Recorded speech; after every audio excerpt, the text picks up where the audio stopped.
All right, we're live. Welcome to my live stream. This is the live stream where I usually show the process of me working on book 2 of my graphic novel series, 2 stories.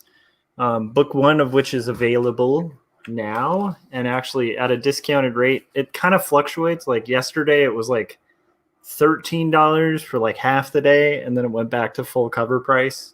So if you jump on it every once in a while, you can get a pretty good deal on 2 stories. Book 1 on Amazon, and you can also get it at other book retailers if you like ordering local and supporting your local indie bookstores, and maybe have been vaccinated and can get out there. Have your local store order it. They can order it through Ingram. So, but yeah, so that's my book. It's about faith and mental illness. And yes, if you guys like my content or my streams or the indie review show, then you should go check that out. So what I'm going to be working on during this stream is actually not 2 stories book 2 like usual. It's this crazy pitch project. And I have about, let me see here. I just noticed that I was doing the shortcut on the window of the stream as opposed to on Photoshop, but I have like about 1 panel left on this page and then another page to go till I can get this pitch project off of my plate. But right now it's a pitch that my sister and I are doing, and we're going to shop around to publishers through my literary agent. And the theory is that hopefully we can have that going and being shopped around while I'm finishing up book 2. So that's the theory. Also, I gave Corey a heads up that I was about to stream and asked if he wanted to come on, and he did. So we are joined by my buddy Corey Kerr, and you can check out his stuff at coreykerr.com. And what else, Corey? What else can people do? I just did a video, so if you're interested in learning how to do animation, Yes, you can check out that video. It's a cool technique I'm starting to use that I can't call new because it's literally like the oldest style of animation, doing it frame by frame. But it's new to me. So if you want to learn how to use Photoshop and seamlessly integrate it in with After Effects so that there's not any lag or anything, you can go check out that most recent video on my YouTube channel. And if you don't want to watch a 20-minute video about, a plugin, then you can just go watch the most recent animation I did for Wacom, which is on Instagram. So those are the things that you can do. The Wacom video is really great too. The making of kind of thing that's on Corey's channel. All of those are really good. So yes, make sure you guys are following Corey's stuff. And let's see. So okay, you were talking about because I recently posted a video about failing. Yeah, I've been doing daily vlogs, and actually people who just follow this stream may not be aware of that, but I definitely do daily vlogs where I kind of a lot of the time will record them on my way to work and just talk about stuff that's on my mind. And this morning I just totally woke up having failed yesterday to do any of my creative projects when I got home.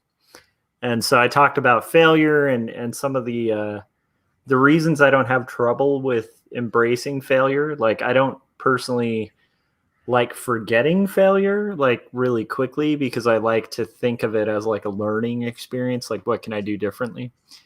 So I get into that and stuff like that. But it's funny because when Corey hopped on here, you were telling me you did the opposite of me. So I just decided to sleep, which actually ended up in retrospect being a really good decision.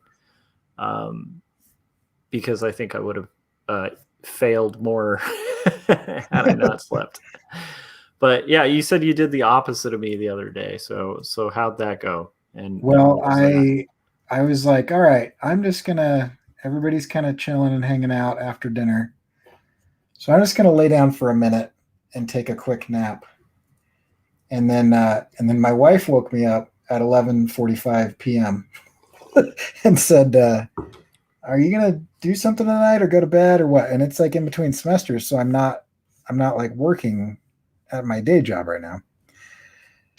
So it's like, oh crap, I did not intend to take like a 3.5 hour nap. I was like 20 minutes. People will wake me up for like scriptures and prayers and bedtime and whatever. And uh, they apparently just decided to let me sleep. So then I was like, all right, I'll just work. So I started recording stuff, and I was recording a time lapse of the next one I'm working on right now.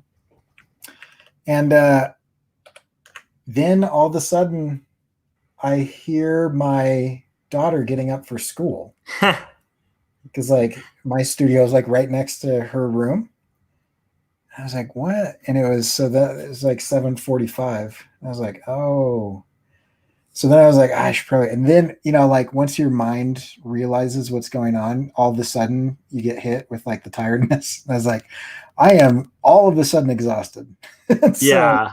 was like, I'm gonna go to bed. And she's like, hey, I know that you normally aren't up, or if you are, you're like rushing off to class. But since you are up, wouldn't it be fun to like hang out and like maybe, you could drive me to school instead of me having to take the bus.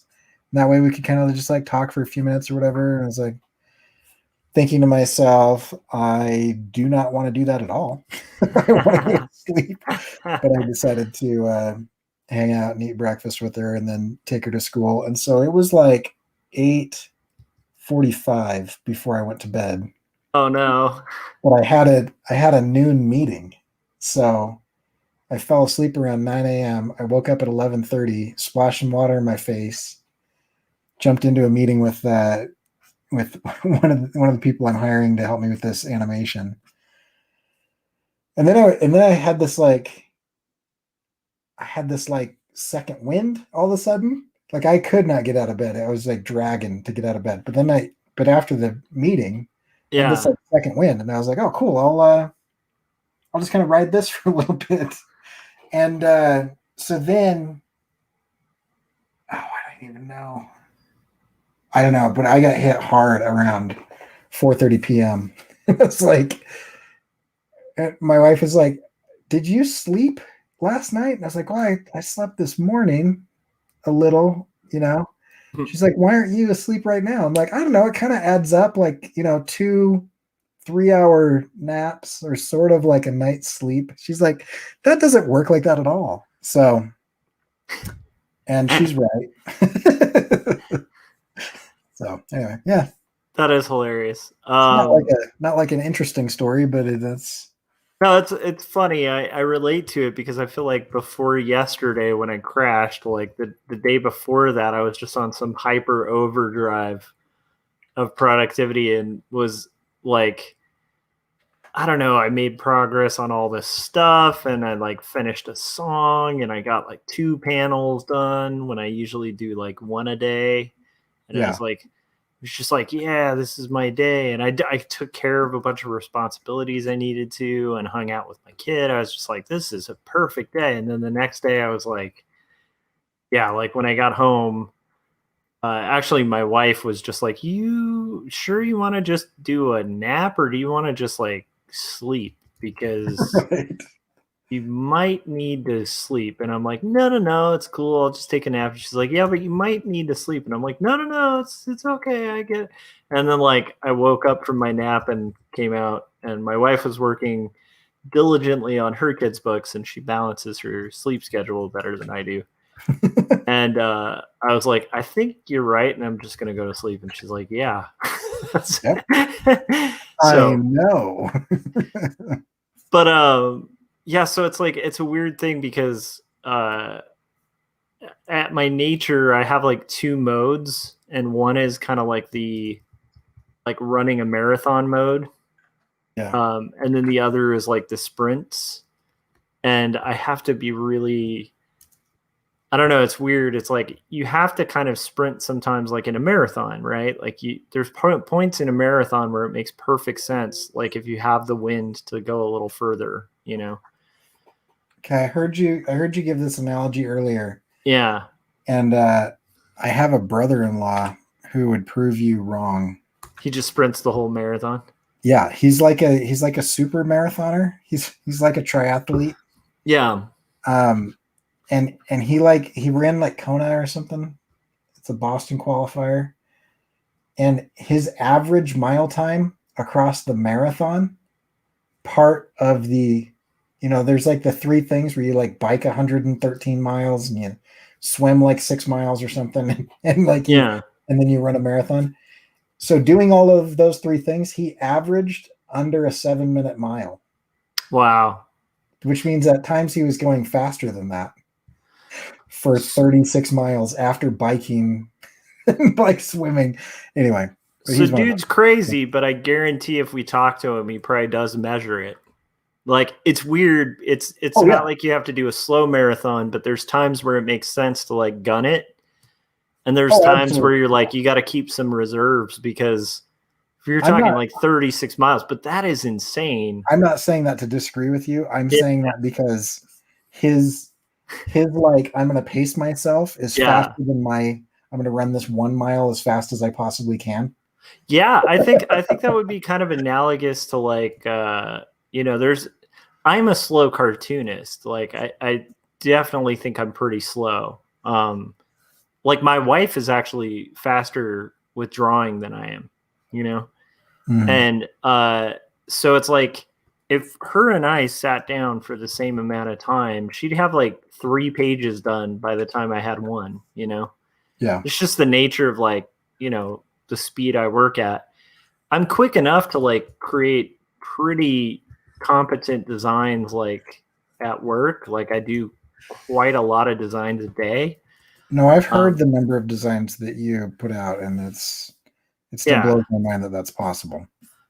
But the level of stuff I'm doing now, it's like it just takes a little more time. And then I've been told by people I'm fast, but I don't see that. And I definitely know there are a lot of people who are like way faster than I am. So like for me, that's a really hard thing to figure out how to measure. Because in my head, I want to be, your relative and run really fast like the whole way. But I also know that about myself. Like for me, I have trouble sustaining that and avoiding burnout, so it's a hard, I don't know. For me, it's a hard line because it's like, I never really know. And maybe it is for you too, but I never really know where to draw the line on like should I stay up till like 5 a.m. chasing this inspiration that I feel right now. And for me, it's really hard to just shut that off and go to sleep, Well, I liked the way that you were talking about it though. Because you prioritize. Because that's what I do. If given my, my inclination is like, I want to get started, around 10 or 11 at night and then just work until I physically can't, which if I don't have like a day job, then that physically can't would be like somewhere between 5 a.m. and 9 a.m. Yeah. That was like it's funny when I was full-time freelance, that was pretty much my life. Like I lived at really weird hours. Yeah. So I'd start my day at like maybe like 6 p.m. and then I'd go to bed at like 4 or 5 in the morning. Right. That's hard to sustain relationships with that kind of, like for me, that was hard to like on friendships and stuff. Cause I'd be like, come on, let's all hang out. And people are like, dude, it's, I don't know. Anyhow. Yeah. Yeah. But so I guess I'm saying I relate to your creative hours there. Like, yeah. Be honest. The interesting thing is I can only do that for so long. Yeah, totally. It's like at some point in time, your body just says, this is wrong. Yeah. Or, or somebody needs to meet with you at like 9 a.m. Yeah. or whatever. There are times when I'm up working and then I'm like, should I sleep?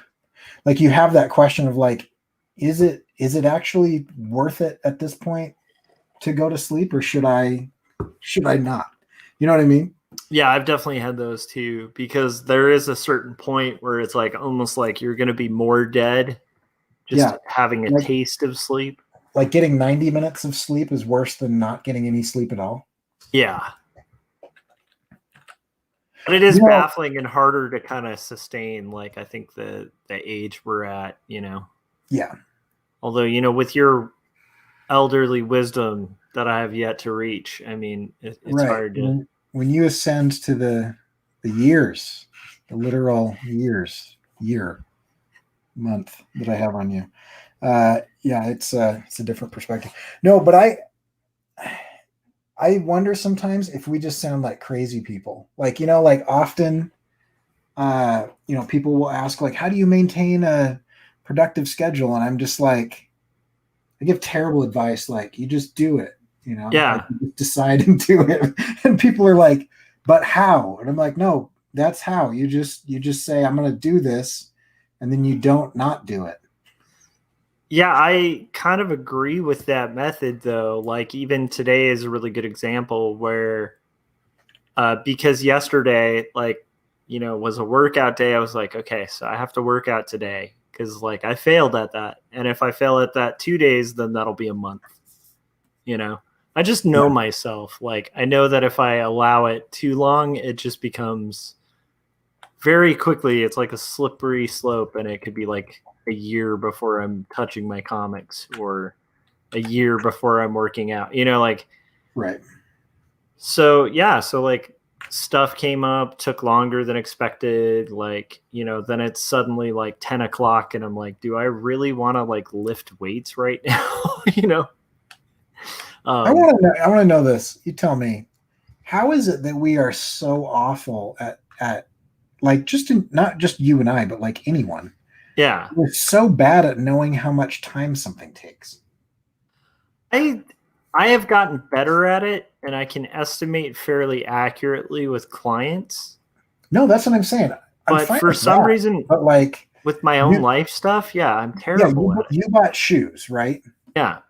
I've been there where I'm like, oh, I need to take a moment and do this simple purchase or research this thing for a minute. And then you're like, how did that take almost 2 hours?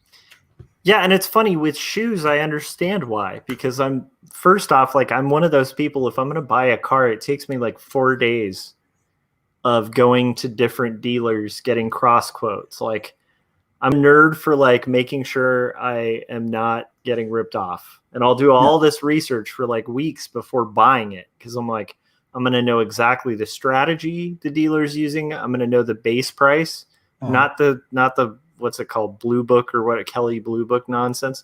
No, I want the real price. Like, what are they paying off the lot for it?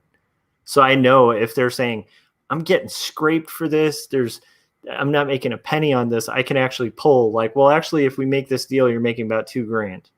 So do you want $2,000 or do you want me to leave? And like, but anyhow, point is, I put in so much effort for it that it might actually just be better to just be the person who just takes the deal and just like shuts up and like doesn't get the cross quote.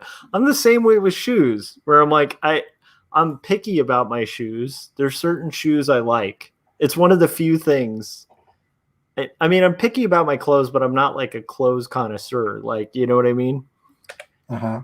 But with shoes, I'm like, really, I don't know what it is. It's just like, there's like 3 types of shoes that I like, and there's like a billion that I hate. And it takes me a long time. Like, I like PF Flyers. I like Chuck Taylors. I like Docs. And then can you still wear Chuck Taylors though? Yeah, I can still rock Chucks, but it does, like, the thing I like about PF Flyers is they're more stylish than Chucks. They're not owned by Nike, which I think is great. And also they have that cool red stripe at the top. But the other added advantage is they have an insole, And they were in the Sandlot. Yeah, and apparently they don't really sell PF flyers for adults anymore. Like they're harder to find. Like you can still find them, but it's like the site I used to order them through all the time has stopped selling them. So then I was like, I do like those Onitsuka Tigers or whatever, because Bruce Lee wore them, and those are badass because Bruce Lee wore them. So, so anyhow, that's what I ended up settling on. But that's the whole process. I had to go through like a bunch of different brands. Like I don't mind some Adidas. Like there's some shoes that I like, but usually they have flat soles. Even if they have insoles, they should look like they have flat soles. I want like a classic skate shoe. I don't want a shoe that looks like I'm gonna go to the moon landing or something, you know? See, this is actually an age thing, and I don't think it's because I'm several weeks older than you. I think it's just because my body is falling apart faster than yours. I don't really care that much about shoes. I just don't want to be in pain. Like, yeah, that's what I'm looking for shoes at this point is like, fine, they look stupid or whatever, but like, are my feet gonna hurt? Like I've moved into the stage of life where it's like, I don't really care about the style there as much as like, is this gonna hurt? yeah. That's where I'm at this No, point. and I totally get that because one of my siblings has a plantar fasciitis. Yeah, It's like super painful. It's like I guess it's like pain in I think the ligaments of your leg, and your ankle, and so it's like they can't wear Chucks, and it's like we all grew up wearing Chucks, right. So it's like which probably caused it. Possibly, yeah. I love them, and I still have a couple pairs. Yeah, but yeah. I just took my docs, and I was like, if I wear my docs too many days in a row, yeah, I'm like, oh man, I can't wear the docs, or I have to use a cane today. Like it's my choice. It's like, do I want a cane? No, I'll probably put on some of my old man shoes. but see, there's cool old man shoes, like like the Onitsuka Tiger shoes. Like those are straight up, like they have an insole and stuff, so they'll kind of they're a little cozier. Although they have a really thin sole, so I don't know. Anyhow, yeah, this is all why it took me forever to order shoes. But in my head, I was just like, yeah, I'll just go on and get like one pair, and it won't be a hard decision.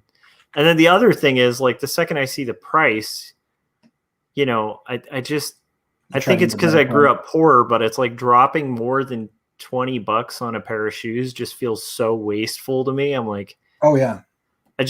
Because and what's funny is that might be the origin of why I'm so picky about shoes, because I used to get clowned on for having like Payless shoes as a kid. Well, this is something that my wife doesn't understand. Yeah. Yeah. So like we use like an envelope system for cash. Yeah. And so like, because I work at a place where I have to dress up, like there's a dress code. Yeah. She has forced me to have a clothing budget. And so like, I just have like this envelope of cash that just like, we put like, a couple bucks in every paycheck. And then every once in a while, she's like, you look like a homeless person. You need to throw all of your shirts and go get new shirts. And I go and I'm like, hey, look at all these shirts I got. She's like, how much did you spend? I'm like, well, I got 12 dress shirts and I spent $36. And she's like, how did you do that? And they look terrible. Like there's a reason that they're on sale. And I'm like, yeah, but she's like, you have money set aside for this. Please spend the money that is set aside for the thing, because you're not using it for anything else. I don't know. It's funny too, because I like my wife is very much like the type who, like, if she's like, if you really need it, go for it, right. But what's funny is I still feel guilt. So even when I bought the shoes, I was justifying it to her a bunch, and she's like, it's cool that you bought the shoes. And I'm like, yeah, but they're like really, I really did need a new pair. Like my other pair's falling. And she's like, Josh, you can buy shoes, dude. Like, yeah. And I just, it is weird, like that guilt, for like expenses. But at the same time, I'm also picky about my shoes, and I tend to like shoes that are like 60 or more. Like I don't tend to like brands of shoes that are cheap. Chucks would be like the lowest rung, and that used to be cheap, but now they're terribly expensive. Yeah. There used to be like an outlet mall in, I think, Corona, that you could drive to, and they would have 2 pairs of Chucks for $20. Wow. I mean, this is like, in the 90s, but Oh, okay. that used to be my go-to, was like, you just get 2 pairs of Chucks, so you could get your one, just go safe with like black, right? And then maybe do one that's a little more out there with the color. Yeah, anything like that, I have to be fairly conservative, just because it's a fireable offense.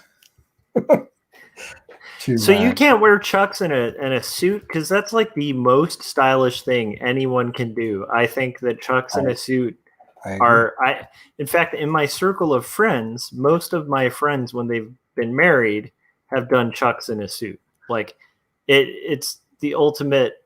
It's just the ultimate of cool. Yeah, you're not wrong. But that's tough. Like that's one thing where if you go cheap on like dress shoes, on dress shoes, like you are going to murder your feet. Like if you pay a little bit more with dress shoes, then like you're talking like, oh, okay, I can understand why people rock some dress shoes. It's the same with suits, or like I remember the first time, this was like a couple years ago, where I bought like a real suit, not like a Sears type suit, but like went to a tailor, had it tailored and stuff. Oh, I've never done that. Oh, dude. It was weird, and it was cool because like when I was applying, when I was interviewing as an art director, I wore that suit, and I felt just as comfortable as like I've ever felt. And I was like, this is the dark secret of rich people who wear suits. Right. Like I think they make the cheaper dress shirts and like suit jackets like more starchy. So you feel like this terrible weight when you're wearing it. And meanwhile, like you can sit across from a very wealthy person who just looks super relaxed in their suit. And you're like, what is the difference? And the difference is just their suit is actually really super comfortable. Like, because I have 2 tailored suits that I got particularly when I was freelance, because like I would go on these sometimes really high power meetings, and there were just occasions where I actually needed to like really impress, because I was my own salesperson. Right. And most of the time it wasn't a big deal, but sometimes it was like a formal event or something like that. So I just bit the bullet and bought 2 suits that probably don't even fit me anymore. There's a difference between, I don't know how to, like production creatives. Yeah. And like executive creatives. Yes. You know what I mean? And the executive creatives are the ones who are like hiring. They're like the ad buyers. They're the ones they're the art buyers. They're the ones that are like in the advertising agency that's going to pay huge money for something that you would normally do for like a tenth the cost. Yeah. And they're the ones that are wearing like, $250 sneakers with their, with their like $2,000 3-piece suit and a t-shirt. It's like a V-neck. Yeah. And so if you want to roll in those circles, like they are pretty judgy. Yeah. And it's funny. One of my good friends who works at Facebook, like lives up north, and he was saying the funny thing about like wealthy people in LA like spend a crap load of money to look like they've spent a crap load of money, Right. And he was like, the weird thing about San Francisco is people will spend like $700 to try to make their outfit look like it was bought at a thrift store. Like it's like they literally will spend like hundreds of dollars to like look like they only spent 15.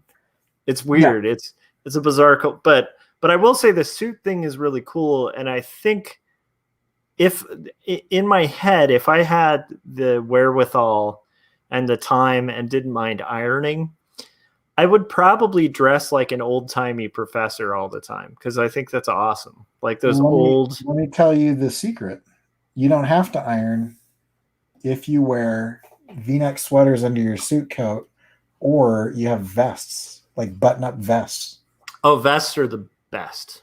Yeah. So, but that my problem is. But I would go like the thing is I wouldn't want to halfway it though. I would want it to be like a straight up like Oxford like 1960s look. Yeah. You know? Well, here's where you and I are gonna have different issues. Yeah. I keep getting fatter. So like I'll buy like a vest and then I'm like, the vest is the first thing that won't fit. Yeah. I relate to that, like I said, because those suits I haven't worn in years. Those really nice tailored suits. Yeah. And I guarantee they won't fit. Because at the time I was also like a beanpole. And now it's like, it's not just weight, but it's like I have a little bit more muscle than I used to. So it's like, I don't even know if they'll fit. Like, I'm not talking about stuff that you bought 20 years ago that doesn't fit. I'm talking about stuff that you bought, like 6 months ago that doesn't fit. That's the problem I'm having. Because I mean, this last year, my body has literally just been falling apart. Like I bought a weight bench. I did all this stuff. Yeah. And now all of the exercising and stretching I'm doing is just so that I don't have to have back surgery. Like that's it's not like to maintain some level of fitness. It's just like I'm in emergency mode. Yeah. So yeah, it's no, awful.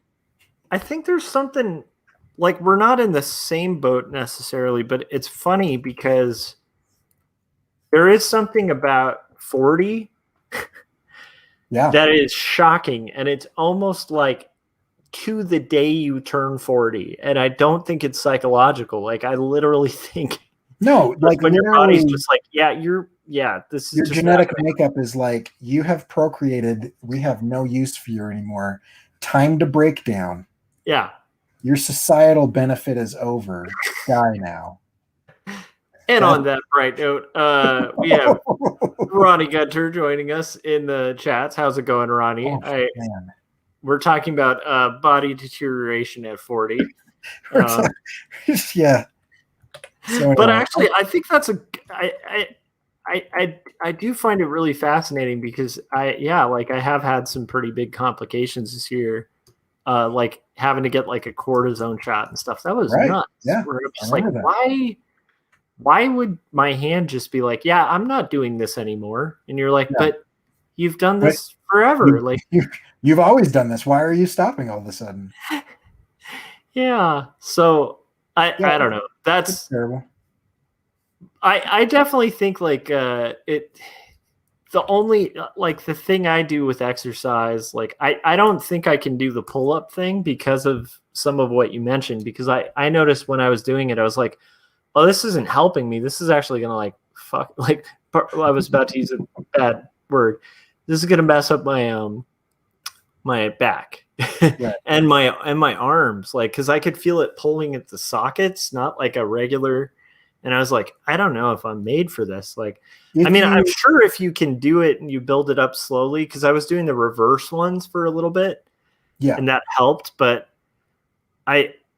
it's a good exercise for balanced muscle groups, because it causes, like, the instability causes you to balance out your muscle group. So one of the biggest problems I have is like I lean.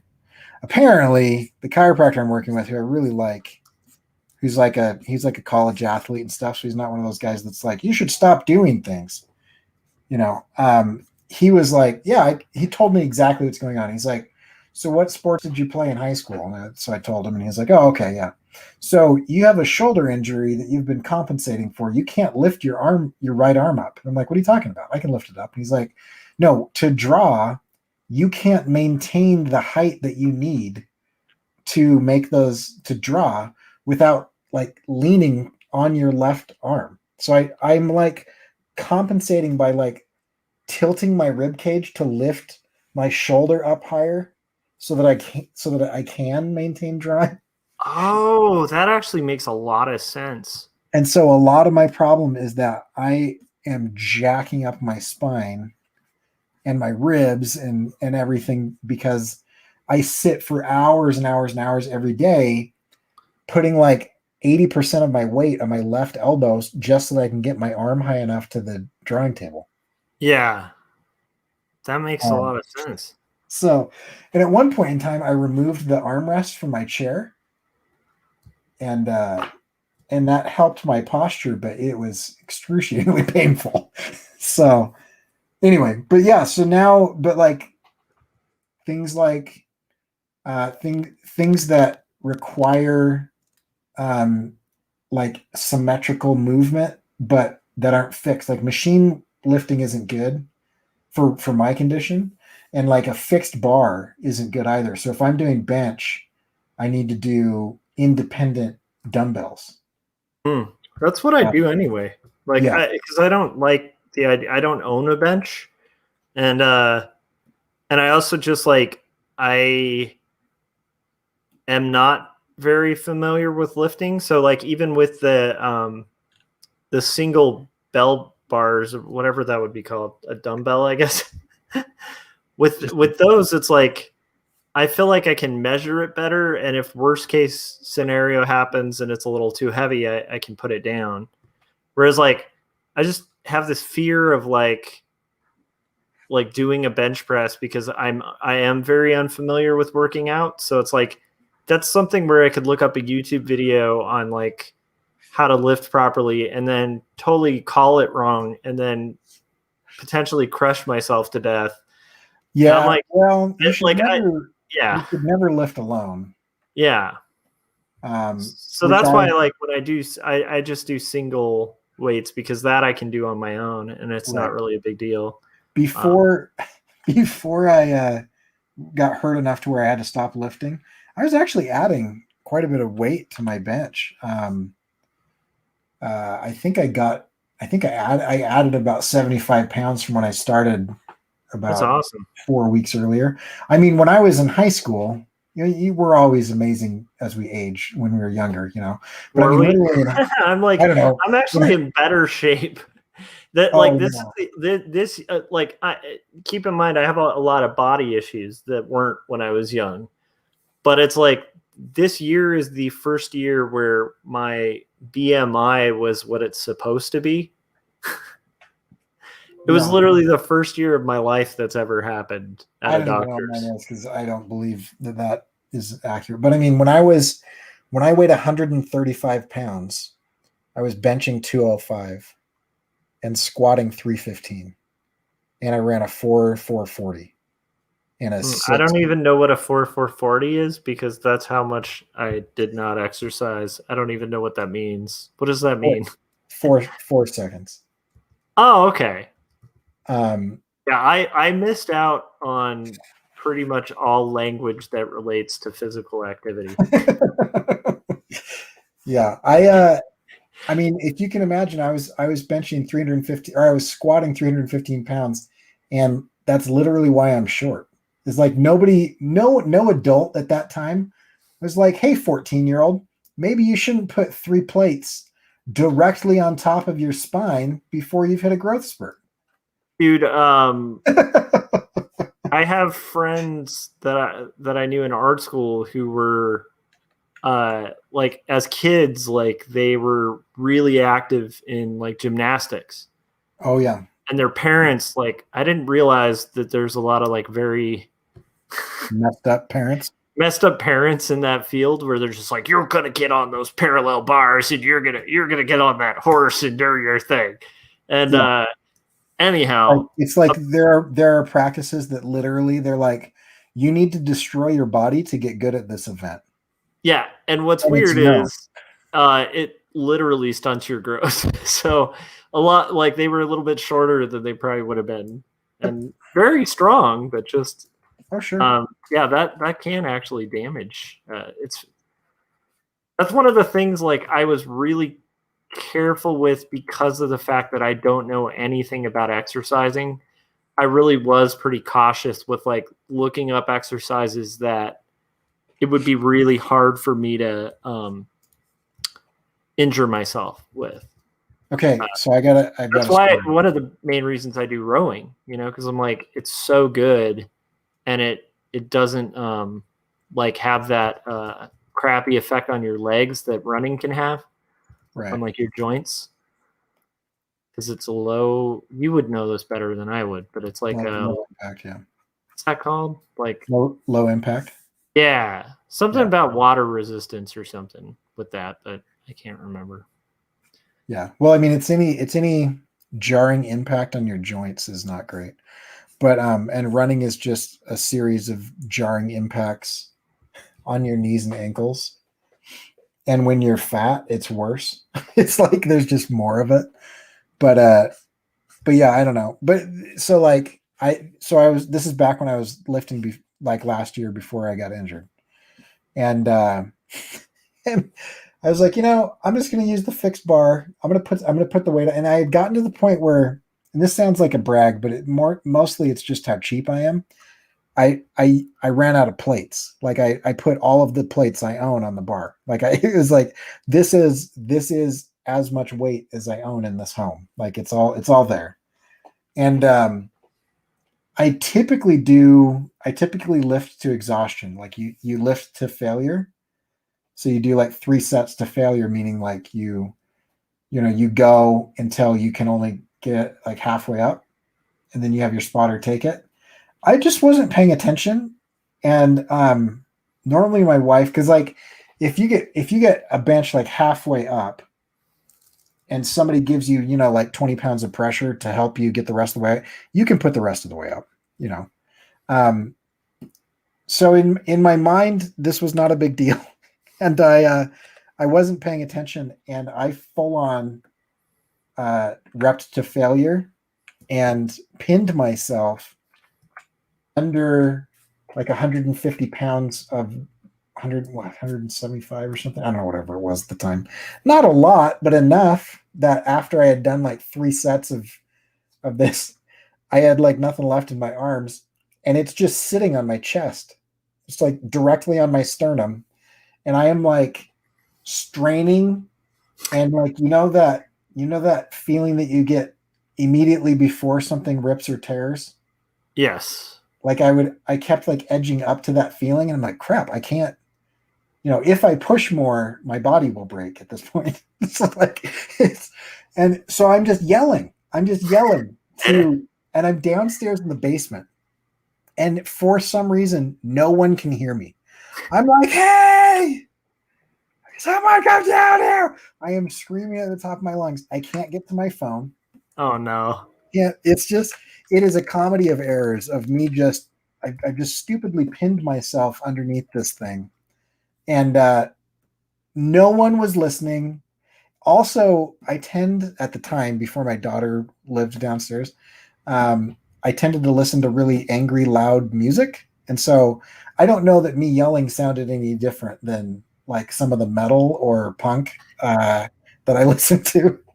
And so no one came. So I ended up having to roll the bar down my body and kind of bounce it over the soft parts where there isn't bone, like bounce it over my gut on my torso and have it land on my hips, and then bounce it off my junk onto my thighs until I could finally get it to where I could put it down past my knees. It took like 10 minutes.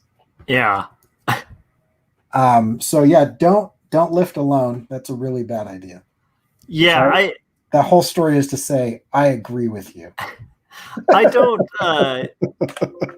yeah, I don't even know if what I'm doing is great, but I have gradually added more weight, so it's like I pretty much, if it starts becoming kind of easy, I that's where I change it. Well, but honestly, as long as I'm struggling, toward like the end of my reps or whatever, then I'm like, okay, this is a good weight, Yeah, as long as you're not like swinging your body around while you're doing it. Yeah.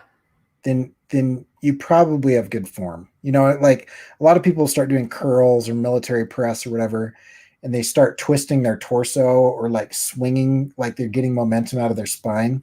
That's when you're really going to hurt yourself. Yeah, that makes a lot of sense. So as long as it's isolating the muscle groups that you're actually intending to do, yeah, then you're usually okay. I hate everything that I just colored. So it's like I'm trying to think, because I also think like if you're lifting 2 barbells at once, right, but it's not a straight bar, Yeah. like that's not really the same as if you had those weights on the other end of a straight barbell, right? Like it's a little bit easier of weight, right? No, the instability of it actually makes it more difficult. Oh, really? Okay. Yeah. So when you're doing that, do you combine those in your head and call that like the amount of the combined weight that you're lifting when you're pressing? Yeah, that would cool. be appropriate. Okay, so I do like, let's see. It's really weak. I do 25 to like, sometimes I can get to like 30 sets of 70. You're doing 30 sets? No, 30 lifts. Sorry, sets would be Why are insane. you doing that? Why are you doing it that high? What's up? Why are you doing that many reps? Because like it's just I like to go slow and steady. I'm going for like slow build.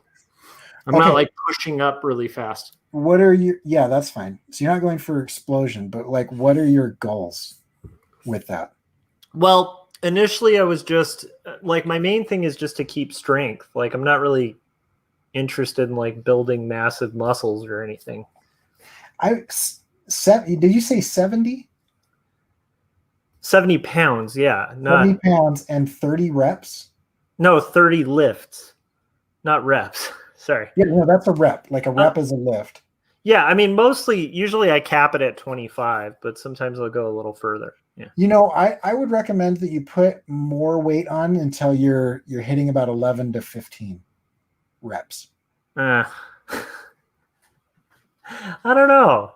I guess. I mean, like, you do whatever you want. Can't you get results by doing weight that you can lift that's difficult? Okay, so there's 2 types of muscle fibers. There's fast twitch muscle fibers and slow twitch muscle fibers.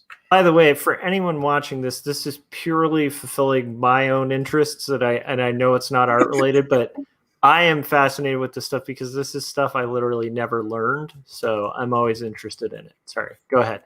Okay, so you have fast twitch and slow twitch muscle fibers. Okay. And what you're doing when you're lifting weights is you're doing these little micro tears in those muscle fibers. Yeah. And so fast twitch is your explosion. You're jumping, your plyometrics, your speed, right? Mm-hmm. You're sprinting. So like in the case of like a rowing machine, like most of it's going to be slow build except that last extension when you're pulling that way. Like when you get to that explosion, like that's working the tight or whatever. That makes sense.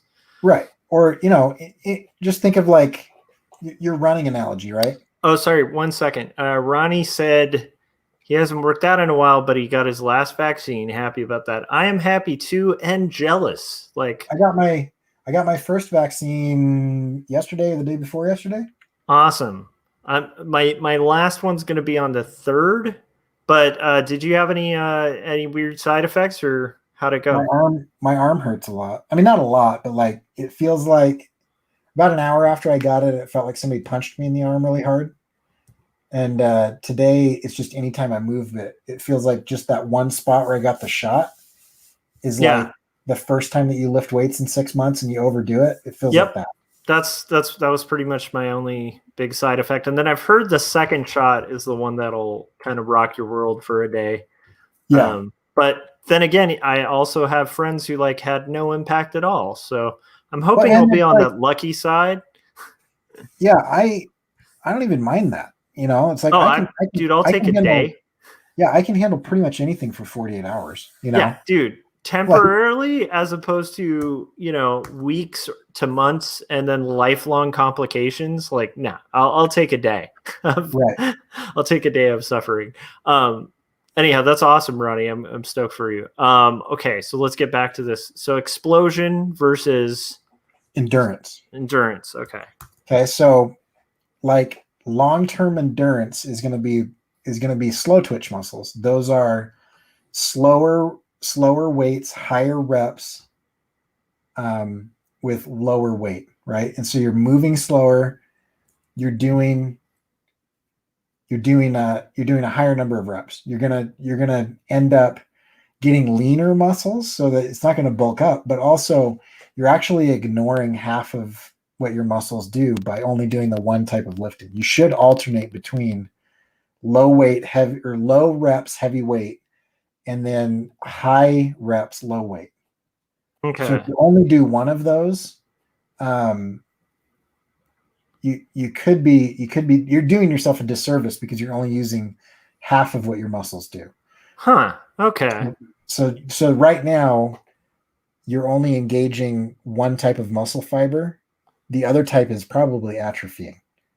So if you're looking for strength and endurance, Yeah. then you'd want to alternate. That's a good idea. I'll look into that. So you're saying like I'd be better off like upping the weight. Okay. Like every other time you do it, yeah, like double your weight and half your reps. Okay, I could do that. And then with curls, what I've been doing is like I think it's like 35, and then I do alternating sets of 10, and I do 3 sets of 10 each arm. That's good weight. And that's like that. But I started at like 20, so it's like it's gradually kind of upped a little bit. I don't know if that's good weight. That's the thing, because I think that's pretty weak. It doesn't matter if it's good because it's what your body is doing. Yeah. Right? But what I would recommend with that is like once a week. Are you doing this every day or every other day? Every other day. I don't do daily lifts. I just do the whole routine every other day, so I have a day to recover. Right. And I could alternate to like legs and stuff, but I feel like that and then the mile.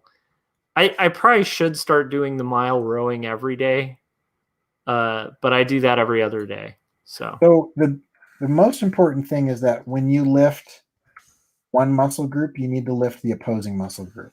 Yeah, I do that. Although I'm not sure. Like, I mean, I do the.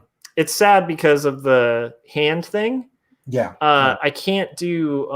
What was I doing before? I was doing the one where you do this. Yeah. But now I have to do like the lame way where you kind of go like this and then on the bench where you're leaning over. Yeah, where you just lift up like that. Yeah. And that was just on the advice of the doctor because they were saying that could flare it by doing this one. So because this one uses more of the tendon, I guess. So it also puts a lot of pressure on the joints. Yeah. Another good old man versions, which is once again reinforces my personal feelings that I think I've aged out of the possibility of doing pull-ups. Because anything that can like permanently damage my joints, like I don't want to do. Like I just pull-ups. I guess I've even heard of people injuring themselves on a rowing machine though. So I don't know. Yeah. I think it's all possible, especially bad form on that. Yeah, you do anything the wrong way, or even the right way, and just whatever. I mean, like I threw a rib out of place 2 weeks ago because I was doing what my physical therapist was telling me to do, and I just happened to like move half an inch to the right at the wrong time, and it put pressure on this rib and just popped it right out. Which I heard an audible crack, and my body dropped an inch. And then it just hurt to breathe for 2 weeks. Did you ever get it looked at to see if it was broken? It doesn't matter. It does. No, it really doesn't, because you can't bind it. There's no treatment for it. Well, there's great painkillers for it, Yeah, but I mean, what do I need those for? Painkillers are just, whatever. I I don't have a need for painkillers unless the one time that painkillers have been really helpful was when I had a brain infection and my brain was swelling and pushing against the inside of my skull. You have like the worst luck with like odd medical conditions, sir. Yep. No, like I'm not exaggerating when I say that like I'm supposed to be here for some reason because something keeps trying to kill me. And I don't know why or what they want, but yeah. Oh man.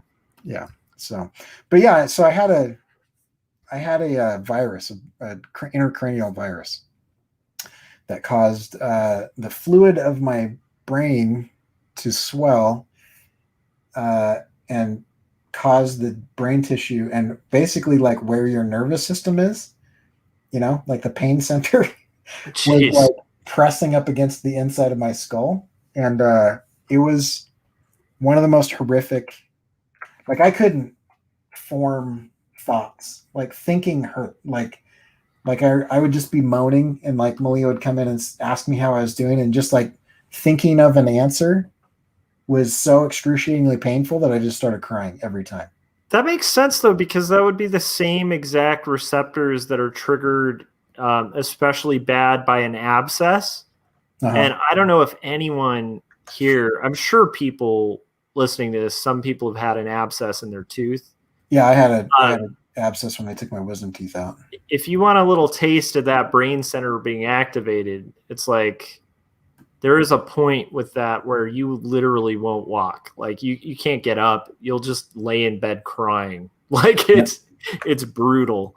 And I remember partially because I couldn't take care of it instantaneously because I was uninsured at the time it happened. Oh, that's so and so I literally laid in bed for like half a week just moaning in pain until I finally was like found there was a dental school and I was like, I'm going there. I don't care. If they mess it up, I don't care. Just rip it out. I don't care. Yeah. It made me understand how like back in the day they used to just take like a ice skate and just be like pop, like because it's just like I just want the pain to stop so I can go back into the mine.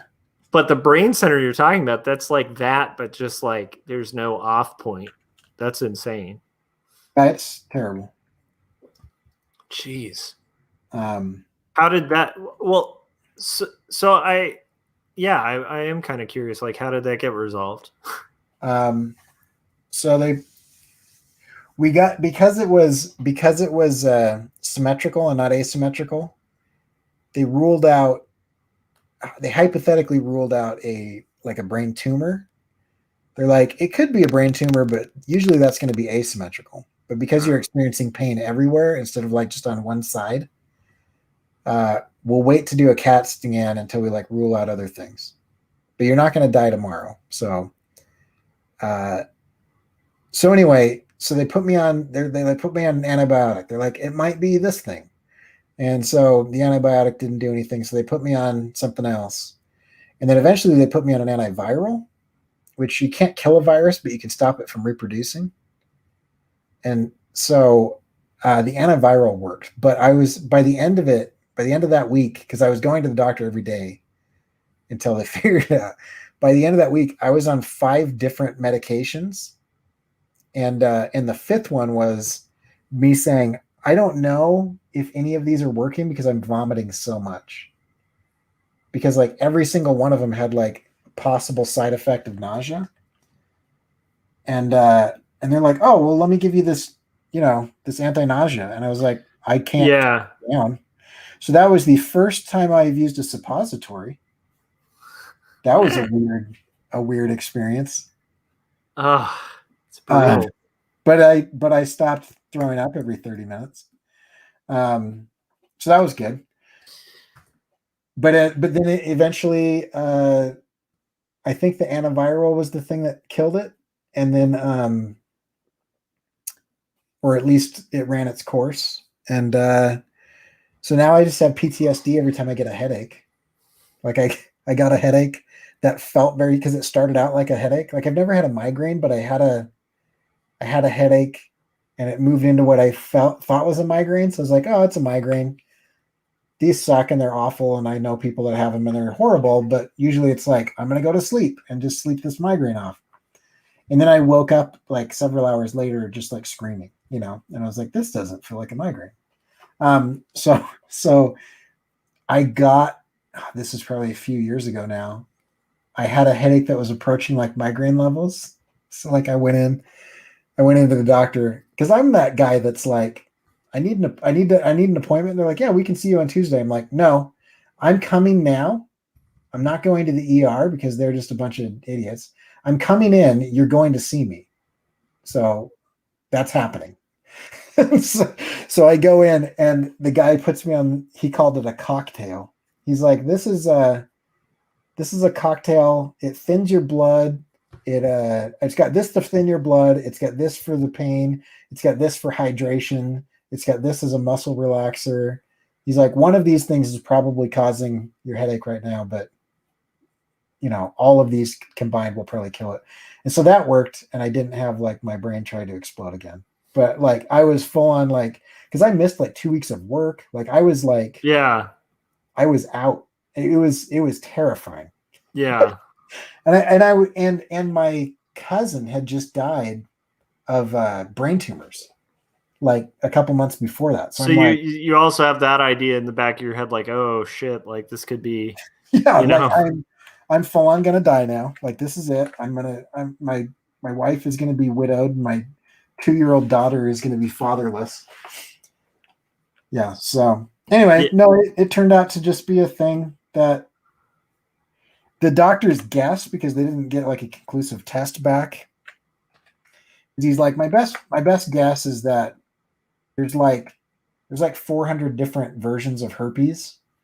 Like there's the herpes that everybody thinks about, and then there's like cold sores and other types of things. And he's like you basically got a cold sore inside of your skull. What's interesting is like that is one of those things that everybody maligns because there's just not enough education about it. Where it's like, like the because even that word, it just causes people like, oh, and it's like, right. Oh, cold sores? Oh, okay, yeah. And then like I've literally had discussions with people before where they've been like, but a cold sore is not herpes, and you're like, no, that is. And they're like, but I mean, and you're like, yeah, that's. But I'm not a pirate. Yeah, exactly. It's like, yeah, no, you're just a person. Yeah, you're a human being that just kind of happens to, it's pretty common. Yeah. But it's got a word that's scary. Okay, but yeah, it's not really. Anyhow, so we are at the hour mark. I am planning on powering through for a little bit longer. I doubt I'm going to finish this whole panel, but who knows? But since we're at the hour mark, I need a refill of my coffee. It's like clockwork, Corey. It's like I wish I had that clock. I might have gotten up 2 or 3 times last night instead of sitting in this chair for 6 hours. See, that I think is a really huge thing, is taking. It's one thing I've actually gotten pretty good at, is like, because I've felt the pain of like sitting directly for long periods of time. I do think it's important to like get up and do something every hour, even if it's like just to stretch. Like, yeah, but I just don't have that habit. Yeah, when I'm on the live streams with you, I'm like, oh yeah, I should move. All right. Which I'm gonna. You know what I do? You go get a drink, and I go do the foam roller on my spine. Yeah, go do the foam roller. Get some yogurt. Pop a rib. Yeah. That rib thing sounds brutal too. Ugh. I wouldn't recommend it. All right. Well, 1 star. 1 star. Yeah. Wouldn't return to this restaurant. Okay. These ribs weren't even slow cooked. All right. Man. All right. Well, so Ronnie, I don't know if you've like, I don't think this is a work day for Ronnie, but anyhow, if you're at work already, then thanks for tuning in. If not, we'll be back in about. So Ronnie was answering. Did you see his answering the question? You asked him about how the vaccine was going. Oh yeah, he said it's hard to tell because with me having a movement disorder and a lot, muscle spasms and stiffness. Can't tell if the shot's making me sick. Got it. And then I did predict it right. So he's on his way to work. So have a good one, man. And yeah. All right, cool. All right. I'll be ready in a couple minutes. Okay.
All right, so I'm powering through this last panel of this page, and pretty happy with how it's coming so far.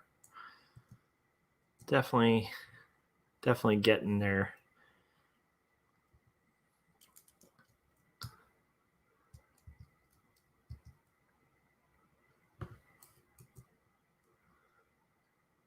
And awesome, Ronnie. Thanks for tuning in too. It's cool to hear from you.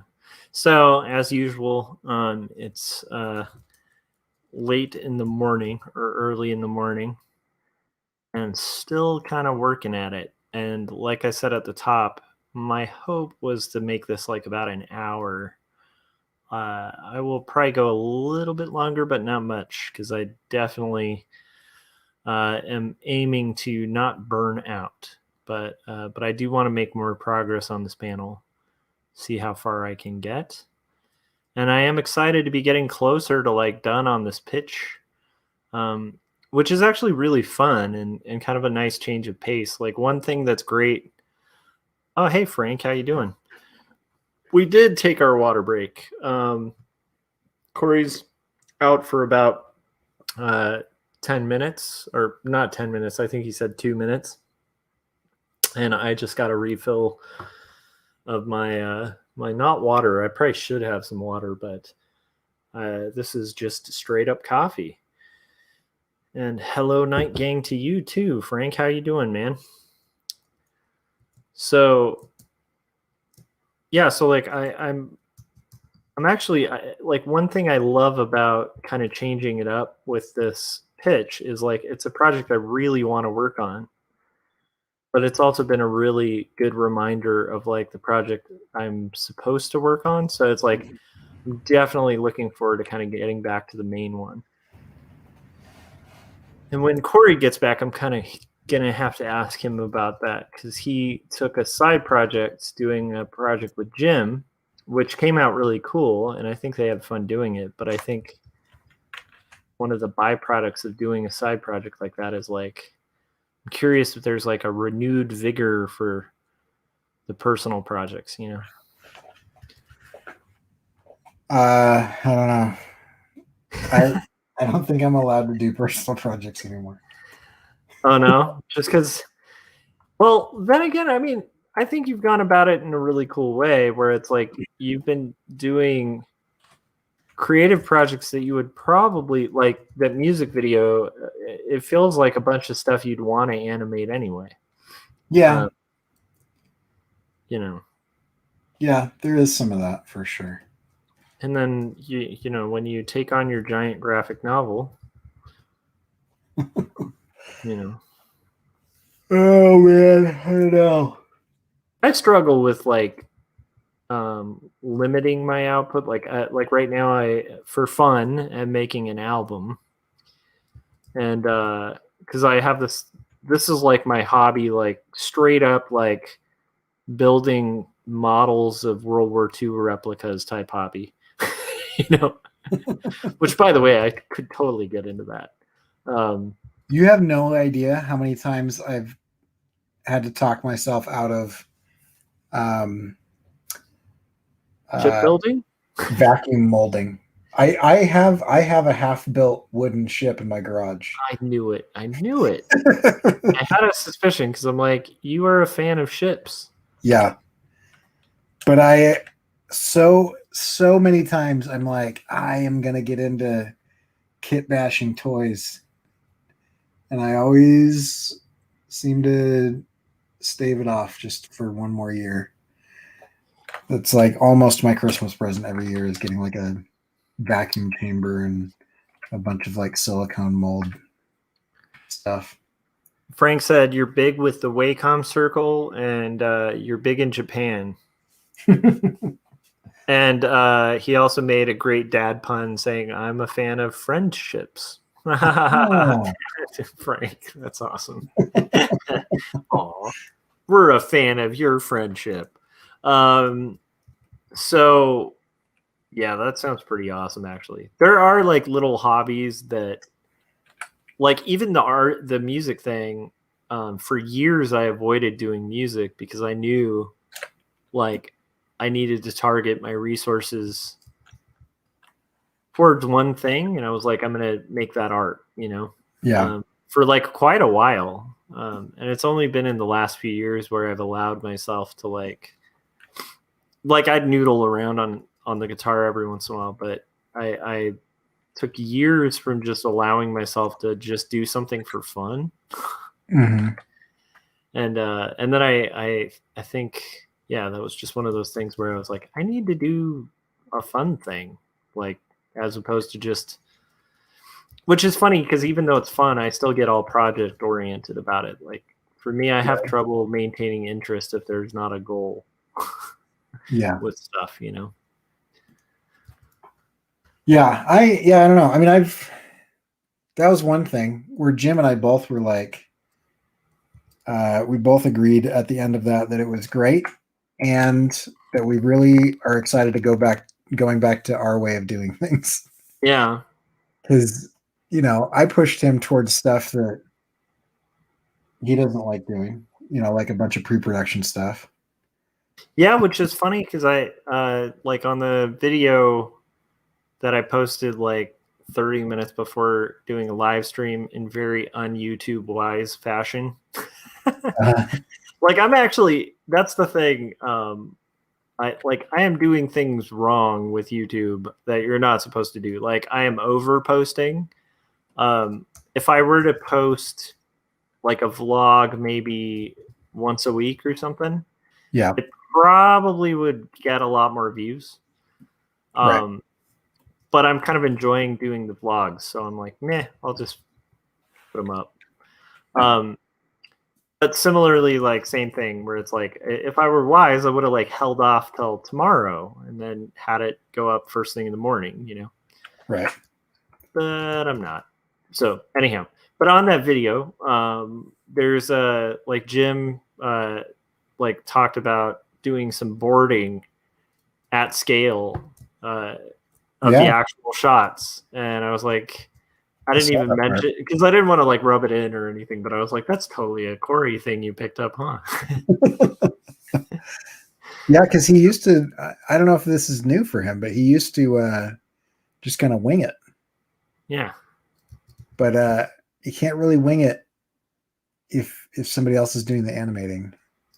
Yeah, and I even mentioned the thing I've been doing with the thumbnails for Two Stories because it's like it's funny, but it's like I the more I do art, the more I feel like the more you can get right in the pre-production, the easier your life is. Yeah. in the post. And the great stuff happens in post, but it can't happen in post if it wasn't good in pre. For myself, right? So Yeah. I don't know. That's where I've started becoming more and more an advocate for, which actually makes the process a little less fun, but then there's a lot less surprises at the end where you're like, how did this not work? Like, you're like, no, this works because I know it'll work. Yeah, you end up doing a lot less like fixing stuff and extra work that ends up on the cutting room floor and whatever. Yeah. But you know, I don't know. I kind of understand like wanting to like skip that stage because that stage does kind of suck. Like the early stages, they're fun in the sense of like methodical and back planning and stuff, but it's like I don't know. Well, like I'm hiring several people to help me with this animation. Nice. And it took me like 2.5 weeks just to get the animatic done, maybe even longer. And it was brutal. It's like, oh, I hate this. But I really, I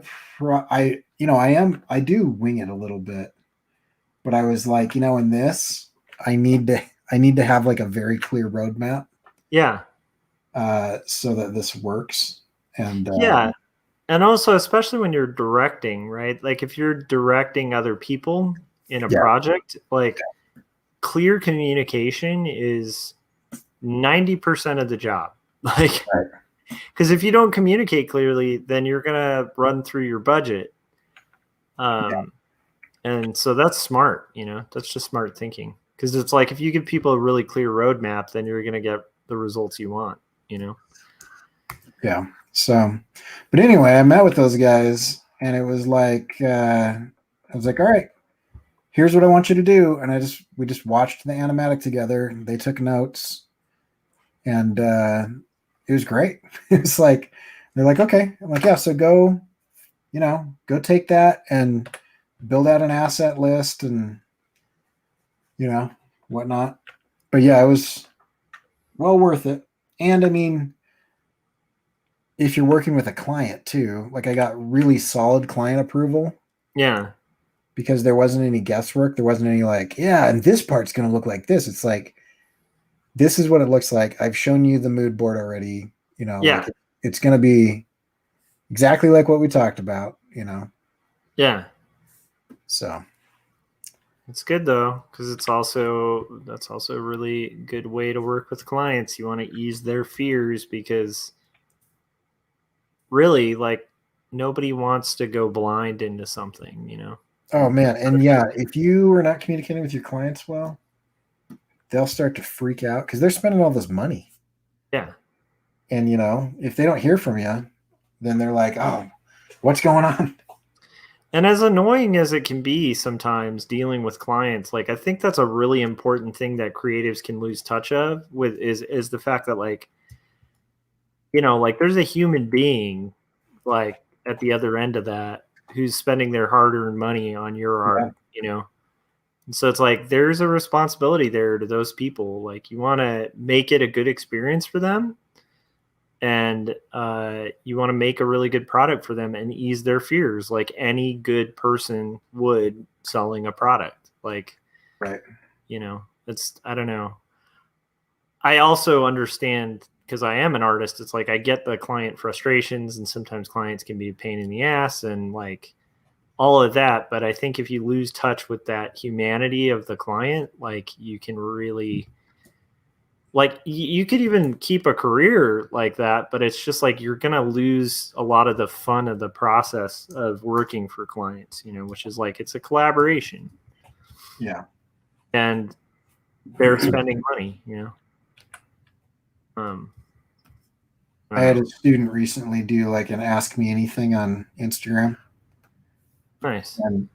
And she had somebody saying, why are you charging so much? Blah, blah, blah, blah, blah, blah. And it was cool because she actually named me by name. She's like, well, I had these professors who taught me how to charge what I'm worth, and I was like, anyway, so I messaged her and I was like, you know what? Good for you. Because, you're never going to have pricing or a product that's going to please everybody, which is Yeah. okay because, everybody isn't your client. Yep. Like people who pay what you're worth and want what you make, those are your clients. Yep. And so, and I actually said, I think this is probably a tangent because I totally forgot what you were just saying, which means that I'm probably way off topic. No, that's good. But I said, and if they don't like your pricing, and this sounds really rude, but I actually really strongly believe this. If you think somebody is charging too much for their art or their photography or their illustration or their design or whatever, that is your right to think that. And you should spend the years that it takes and buy the equipment and get the training to get as good as that person and charge less.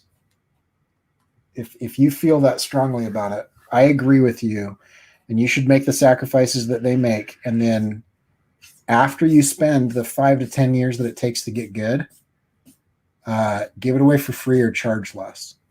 Yep. I think that's a great thing. And I think, it's definitely obviously like we always have to kind of caveat things, right? Yeah. The caveat of I've met a lot of students who undercharge because they just haven't really done the math on like what the cost of doing it is. Yeah. And so they'll think like a certain rate is really exorbitant, and actually it's pretty low, Right. So there's that end of the spectrum. But then I've also met students who were like charging, Right. like what Charles Burns would charge, like an art director to do work, or like Chris Ware would charge. And sometimes that can work, but it's like there are calibers of pricing, and you can price yourself out of the market. Yep. So it is important to be conscientious of that too. Oh yeah. But 9 times out of 10, if you have a client that's bickering about money before you've even signed a contract, that's a client you're not going to want.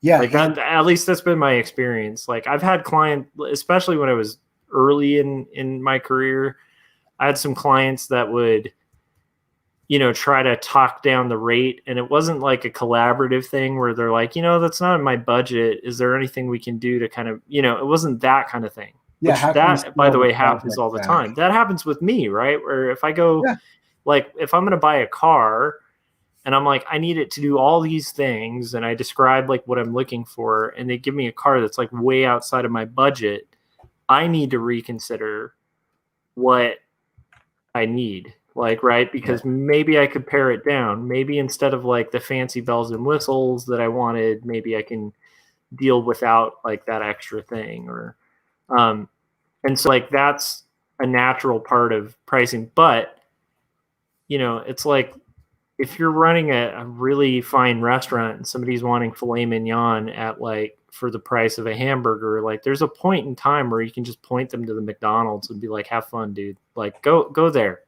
Like that's why I love that Fiverr exists. Yeah. I just tell them, hey, you know what's awesome? Is there are people that, will do this for much cheaper. You don't actually have to hire me. Yeah. I had this experience one time. I don't want to give too much detail, but someone that works at the university that I teach at came to me and they were like, I wanted blah, blah, blah, blah. I want you to do this video. Da, da, da, da. And so I was quoting for the student agency, the student advertising agency, which is like not cheap rates, but not expensive rates because it's students, right? And so it's going to take a little bit longer, but there's also some mentorship with some people that really know what they're doing. Anyway, long story short, he starts like yelling. He's like, what? That's just highway robbery, blah, blah, blah, blah, blah. I know a guy that would do it for this much. And I was like, oh, hire that guy. That is fantastic. Yeah. That's go great. Hire that dude. So you don't have a problem. Just hire him. Oh, well, he can't do it or blah, blah, blah. I'm like, okay, so either you burned that bridge or that's not true. Like either if he really will do it for that much and you have that much and you will give it to him, then this conversation doesn't need to happen. Yeah. So either that's not real or you burned that bridge because you're a nightmare client. Yep. But these are the rates. And believe me, the stickler clients are like really budget, like clients that'll be honest about their budget and, you know, will be fair as long as you're not giving them the ringer. Like I could understand a client getting annoyed by a budget if you quoted them, I'm going to say something really low, like $50 for a whole illustration or something, right? Right. And then you finish the illustration, you're like, that's going to be $560. Like that's just unethical, right? Like, you know, like if you quote 50 for the whole project as a flat rate, you better be ready to deliver it for 50. Like, sorry, that's just, you just got yourself in that, you know, but clients that are going to just be like haggling where you're like, you know, I charge this, you know, especially, you're going to see this a lot, especially in like action sports, you know, where it's like everything's flat rate. And so to calculate your flat rate and not get screwed, you basically have to really equate the amount of time that you're going to spend on it. Have a contract that has revision limits. So there's no like scope creep, right? And then basically like, you know, you calculate a fair rate that you can afford to do it and make a profit, you know? Yeah. And usually it's a lot higher than a lot of people would expect, but that's just what you quote. The people who haggle about that crap, 9 times out of 10, and they're not really trying to fit the budget for themselves. They're trying to get you to fit their budget. Like you to comply to exactly what they want, all the filet mignon for like a hamburger price. And that's a nightmare client because even if they agree to your rate, it's going to be a debate the entire time. Like, so I personally like, I try to avoid that kind of client like the plague. Luckily, like I also have to say, like, you know, it's been a while since I've had to be in the game of like hunting and getting clients, and like that was my base. And I will say it is a little different when you're in a position where that's your bread and butter. And I do get the desire to just take anything, you know? Oh yeah. But it's like, I have had times where I've had the same client as a friend of mine did. And I've quoted, you know, a couple $100 more flat rate than they did per design. And then we end up in this weird position where at first it seems dumb and it's not like a really big deal. But then it's like, I've done 3 designs and I've made more than he does on 5. Right. So same client. And also because I'm doing 3 and he's doing 5, like I have more time on my designs. I have more time to make it good. I have more focus. I have less nervousness about it because I don't feel like I'm getting screwed the whole time I'm doing it, which is what you'll also feel subconsciously if you agree to a rate that you feel is like highway robbery, right? Yeah. If you as the servicer agree to that, you're gonna feel resentment, and resentment shows in art. So it's like, it's really just a win-win to be really upfront with clients about what you expect, what you deserve. And if you take a low-paying job and you agree to it, like also like that doesn't give you license to like make a crappy thing. Like, just try to set the quality standard, and then you can become like, I don't know. To me, there's different ways you could go about it. You could come up with like a Honda style. Like car analogy where it's like your car company is like, you're efficient, you know, you're reliable, you're on time, quality's cool, but like the looks nothing to like call home about, right? Like it's not gonna like blow people's minds. You're catering to the common denominator, right? And that might be a good style if you're like going for like local businesses and like keeping it small, you know? Or like building like a bread and butter clientele that's like low budget. Yeah, that's cool. That's fine. But like you could also be making BMWs. And then now you're talking about like a much higher quality car, right? With a higher quality engine. The components are a little more expensive, right? It's not like BMW's struggling for money when Honda's not, because they're different business models. They just have different ways, different approaches, you know? Yeah. And like, to me, I always want to be more on the high end, like not super high end, but I like being on the higher end and not having to do the crap work, you know? Right. But, you know, like it's different strokes for different folks, I guess. Yeah, it's, you know, and I'm happy that there's people in the market that will do stuff for less.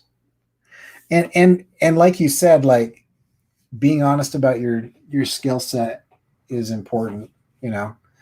Like I tell students, I'm like, hey, you know, one thing is there are people that can charge $10,000, $30,000, $130,000 for a logo. I'm not one of them, you know, but like there are people that can charge that. But like just because there are people that can charge that doesn't mean that you can charge that right now. Yeah. You know, but you know, maybe down the road you can if you work really hard at it and you build up a reputation for that and whatever else. But I feel like there are some, I'll call them influencers. There are some like influencers in the design field right now that are pushing towards the high end, and they're making everybody feel like, you know, if you charge $1,200 for a logo that you're like doing something wrong, you know. And I'm like, you know, $1,200 for a logo is great for starting, you know, and like you could live off that for years while you're working through that. But like, you know, if you're charging, you know, $100 for a logo, then you're either mass producing those or, you know, you're losing your shirt. Yeah. But, you know, if you took one but class, that's the part that's tough when you're talking to beginners, because people will think like, but like $1,000 is a lot of money, and it's like, dude, for a logo, that's dirt cheap. Like you're right. like that is a good price for a logo. Like if you're paying, you know, $1,000 for a logo, like, and it's good, like, dude, you just scored, like, as a client.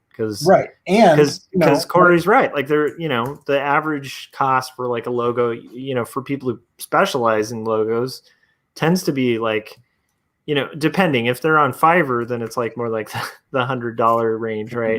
Yeah. But it's like, you know, it tends to be like 10 grand, something like that. So if you as a beginner pricing yourself competitively is good. Like I don't think you're gouging the market. You know, but like if you're going under like 1,000 for a logo, yeah, that's so it depends. Let me yeah, it does depend. Yeah, because if you've taken one class and you know what I mean? Yes, that's true. I think a few $100 for a logo that's going to take you 10 to 15 hours to figure out. The client is probably getting a couple $100 worth of work, right? There's not, there is a quality that comes with experience and training. That's true. Like, because in that extent, like the client is also having to pay a little bit for your education on that, and that's not very fair. Like, yeah, it's like the. Well, I was just talking to somebody, you know, and I was like, hey, I want you to do this for me. I'll pay you, you know, blah blah blah blah blah. And they were like, well, this is going to be great experience. I am going to have you train me how to do this, so I feel bad taking money. I would rather just take the training. And I was like, well, let's do like an A/B rate. I'll pay you a full rate for the stuff that you know how to do, and I'll pay you a slightly reduced rate for the stuff that I'm gonna have to teach you how to do. And he was cool with that. But like, I would never just say, you know, well, you don't know how to do it, so you're gonna do it for free, you know, or whatever. But at the same time, like, if you've taken a class, you know, let's take like psychology, because this happens all the time. Somebody takes Psych 101, and then all of a sudden they start diagnosing all of their roommates. You know what I mean? Like, just because you heard of multiple personality disorder doesn't mean that your roommate has it. You know, it's like your familiarity with the term gives you the what is that, Dunning-Kruger effect? Mm-hmm.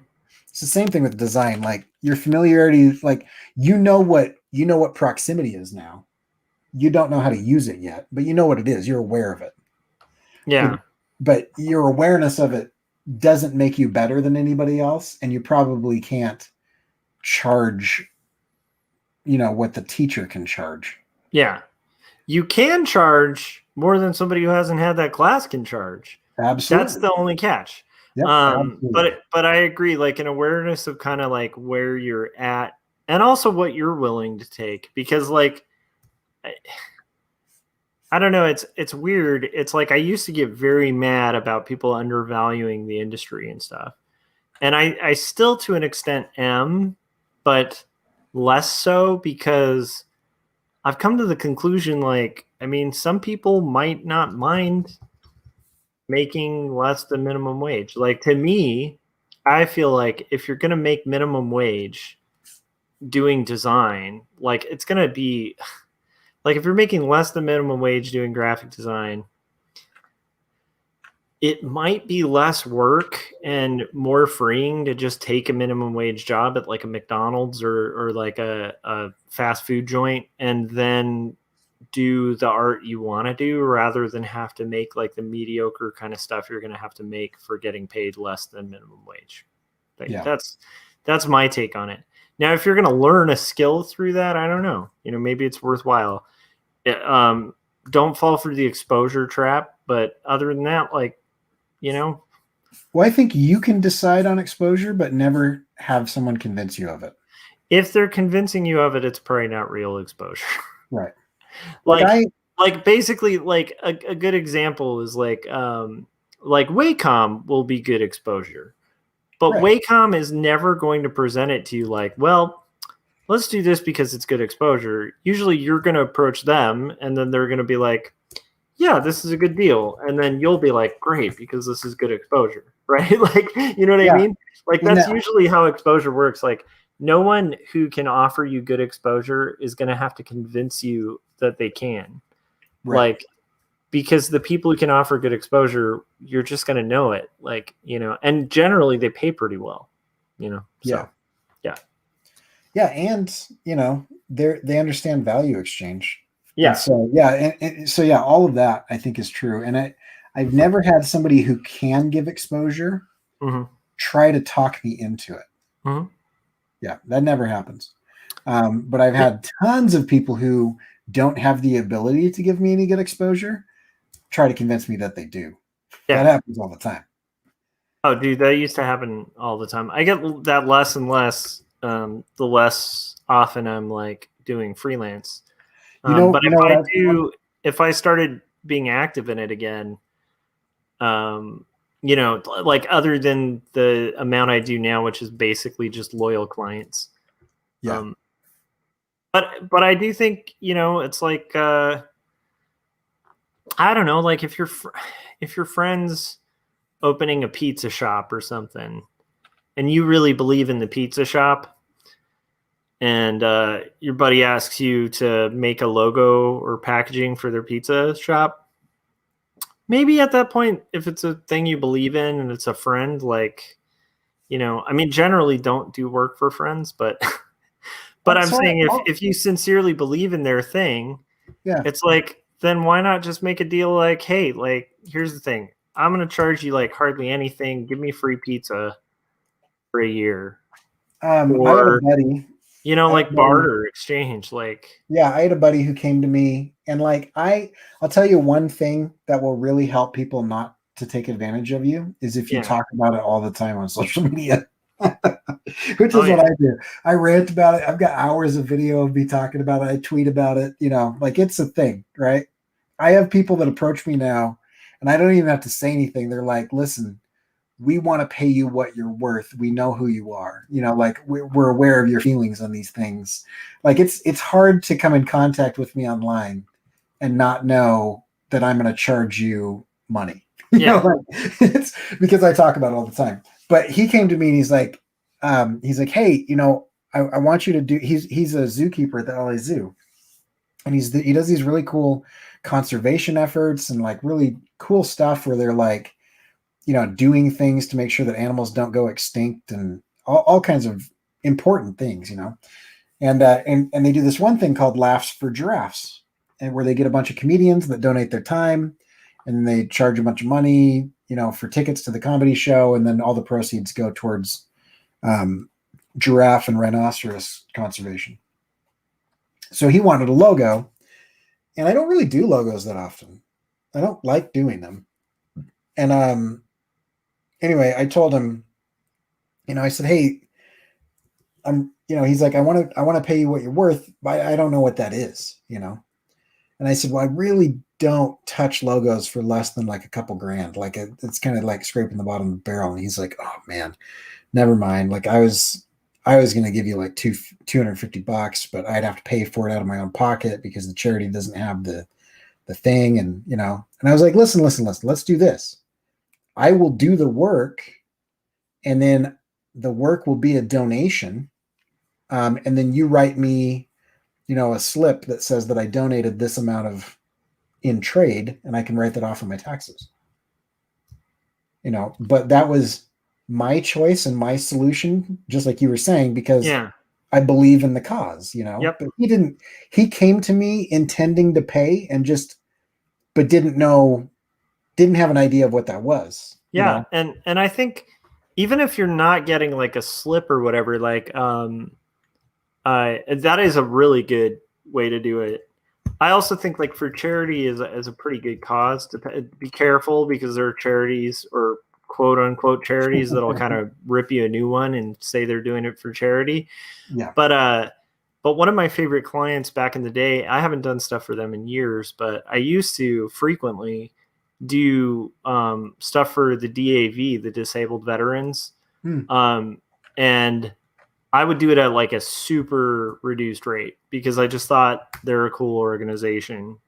Yeah. And like, so I would charge like maybe like a fifth of what I would charge a regular client. Right. And that was a client I did work for years, but it's like, that was part of why it was like, I didn't mind because I actually believed in what they were doing. Right. But there's other charities that I would charge full rate because they were approaching me, and well, there's so the point is like you want to kind of balance like with charity, but doing the tax thing is a really good thing too. So it's like, think of angles, try to find win-wins. That tends to be a good piece of advice, I think. It's just find win-wins. Kathy Moore Wilson, right? My co-host on Fridays for a while. Yeah, she's awesome. She does all kinds of stuff for animal rights and animal conservation because she's very passionate about it. Yeah. But like if you came to her with a different charity that she's not super passionate about, she would probably try to help you find somebody that was passionate about it. Mm-hmm. So yeah, if it's something that you're into, do it. It's great.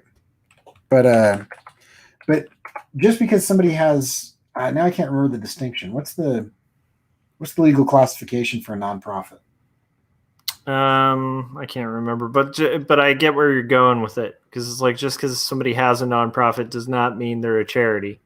Right. Yeah. 100%. And it doesn't mean that they don't have money. It doesn't mean that they don't earn money. It just means that they break even. But everybody there's getting paid. Yeah. Honestly, right now, if anybody's watching this and they're curious about it, it's like go to NPR's website, look at their branding, look at their graphic design, and you tell me if you think that was free. Right. And if you do, maybe go back to design school or art school and then take a look at it again and tell me it was free. Well, and they make incredibly high quality content too. Like it's not like they have a bunch of like ragtag volunteers that don't know what they're doing. Mm-hmm. Yeah, they're good. And it's not like they're loaded, but it's like they have a budget for that stuff. And I'm sure there are people who like donate designs and like really like their shows. And that's a great thing to do as an artist. If you want to donate your time instead of money to something, that's great. Yep. I know the Cartoonist Society does this almost every year, and I have never been able to do it, but I'd like to, where they'll have cartoonists just set up shop at like a children's hospital and just Yeah. do caricatures all day. Oh, that'd be cool. And it's free of charge, but it's like, it's for like, kids who have cancer and stuff. I mean, it's like, it's a great thing to do if you want to. If you're forced to and you're guilted into it, I don't think that's really true charity anyway. Right. But yeah, I definitely, the charging thing is a weird thing, but I will say when it's your bread and butter,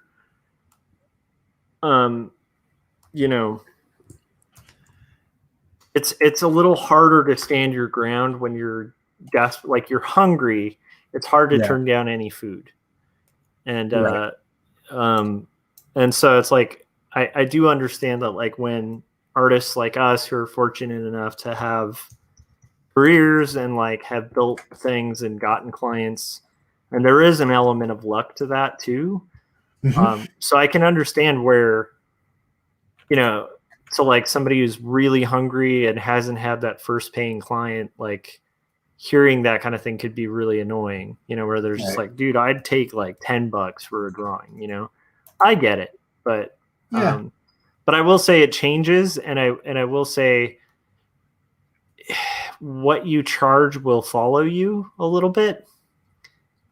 And so that's another thing where it's like, when you're trying to build especially your own client base, right? Like you're trying to get return clients. And if you get return clients at like a fourth of what you could, it's going to catch up. Yeah. And you can, I heard Chris Doe talking about this, and the way he laid it out, I really liked. You can raise your rates, but like 100%. You are setting a standard of expectation. And so to raise your rates isn't just like you spring it on people and say, hey, well, now it's this.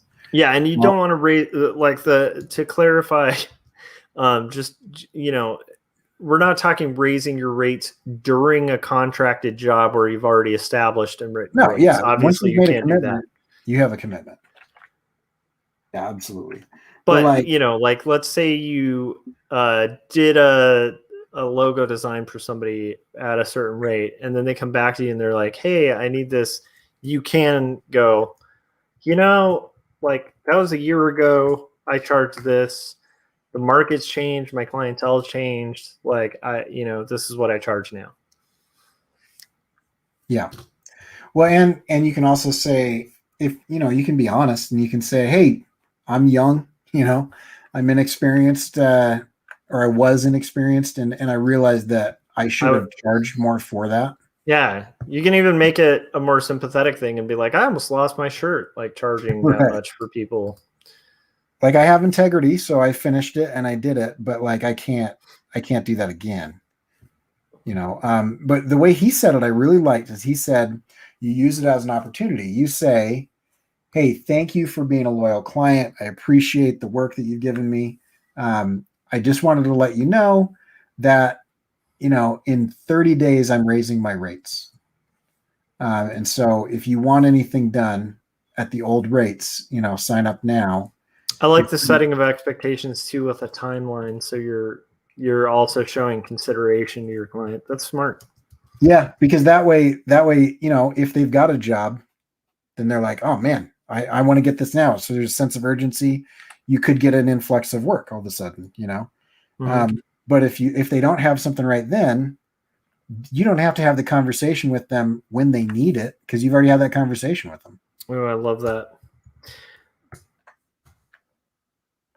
All right. Well, we have gone close to 2 hours, and I was aiming for an hour, and I'm going to make the wise decision not to destroy myself today. So that's as far as I got. I got halfway through the crowd scene. I had a feeling this would not get finished because it's a crowd scene. So I think I colored everything. I did a live stream earlier today. Nice. And Chris jumped on there. So explain what this is. What this is you're working on. Yeah, that's what Chris asked. He was like, I must have come late because I don't know what this is. These are all parts to vintage machines, Cameras, like right? cameras, Okay. Yeah. cameras specifically, but also I'll probably do some TVs and maybe gramophones and whatever. Anything where I've got a reflective surface or a screen to show an eyeball. Okay. And so every one of them is going to have an eyeball, and they are going to morph into the next shape. And because I am winging it and I didn't do any pre-production, like I have no storyboard, I have no animatic, I have no idea of how many of these. I probably made way too many parts. Okay. But anyway, that's what this is. I'm probably going to go between like half a dozen to maybe a few more like iterations, and it'll. Nice. Is this for the Wacom project or? Yeah. Okay, cool. So one of them is going to be a Cintiq. I like that. And then it'll rotate through a bunch of different things. And it'll be that one. I did this before. This one here. The fish? No, this one here. Oh, this guy. Yeah. Yeah. And so I'm going to do the same thing, basically, where there'll be a couple moving things. Yeah. And there'll be eyeballs. And so each time the eye blinks, it's going to like whip pan, kind of spin cycle into a new thing. I think that's a great idea. So. And you know what's funny is like that is very impressive and very well composed. Now that I know a little more about After Effects, I'm like, that's a lot less complex, like on what you have to do on an animation level, right? For that than you would for a lot of things. So I think that's pretty smart. Yeah, although that's still really cool. I think the transitions are going to be pretty complicated. Yeah, transitions are going to be a beast though, because you have to complicate things because you're Corey. But I will say, I think that last one you showed though is a good example of like sometimes simplicity in animation and just strong illustration goes a really long way too, because it's like that had 4 or 5 moving components, mostly a still image, and yet it's compelling, and it's mostly because of composition, color, good execution, and then good concept. So yeah, this one's going to be crazy though. So this one, like these sliders, I'm just going to use these as like start it over. I'm going to use these as the edge of things, but then in the transition, they're just going to like they'll smash or expand, and there'll be new stuff behind it, or like. Oh, cool. Okay. Yeah. So I've got these. So it's like a shutter kind of transition. That's smart. Yeah. So it'll be like, like this edge here. Yeah. Is going to smash into this edge here. And then as it expands back out, it'll be a different camera and a different shape. Oh, that's pretty cool. So in my head, I think I've built it right, but we'll see. And the nice thing is I already have this animation built. So this is already one of the cameras, and I've already got it rigged, and I already have all these parts. Like I'm not going to make a new one of these. I can use these. And so the last thing I'm going to do is cut some of these up so that they're already animated. I'm going to have those in compositions and put those into different cameras. And so I don't even have to do all of the animation because I've already done some of it. I adore it. That's very cool. So I'm trying to get it done this week. I love it. Well, cool. I'm glad you made some good progress. That's pretty awesome. You have most of the components down. And I feel pretty good about how far I got. I don't feel super good because it always feels way better when I finish something, but that'll do. So Corey, thanks for hanging out with me on my stream. I appreciate it. Thanks for inviting me. Yeah, thanks Ronnie who hopped in, and Frank, and anyone else who's watched this. And then if you guys haven't yet, go to Corey's channel, CoreyKerr.com, or look up Corey Kerr on YouTube's, and you can check out his channel and look at his awesome animations. And if you're on my channel, make sure you peruse back, because I posted like 2 things today. One is live footage of me awkwardly mimicking Jim Lujan's brilliant acting so that I could be a cool pastor in one of his cartoons, which is hilarious. And then the other is just like thoughts on failure, which I think is actually valuable. I think as an artist, we don't talk as often as we should about our failures. And I think they actually are learning experience. And if you're doing it right, you're going to have failures. And if you're not having failures, I would question whether maybe you need to push a little harder. Yeah. So it's kind of like what we were talking about with exercise. Like if you're just lifting 10 pounds and that's your start, cool. But if you don't eventually, like if you just do it even after it's easy, like what is the purpose of that at that point? So, I do think, anyhow, it's a worthwhile thought, stuff like that. I am glad to be back live streaming too, because I enjoy having conversations like this, especially with you, Corey, and with the chat. And there's something fun about the live format, so we'll have to do more of these. That'll pretty much do it. Anything we didn't touch on, or are we good to call it? No, I'm going to fight my urge to stay up for another 5 hours, and I'm gonna go to sleep. So yeah, that's literally I think the same thing, because if I keep going, like if I bring up another topic, we will be here another hour. So and I just looked at this and I was like, I could break that up into individual pieces and have it like iris out. I know. I'm fighting the urge to just get back in there and be like, well, I could do one more character, Right, exactly. At some point, the logic has to kick in for me, because I'm like, I could do twice as effective the second half of that panel if I just crash now and do it tomorrow after work. Yeah.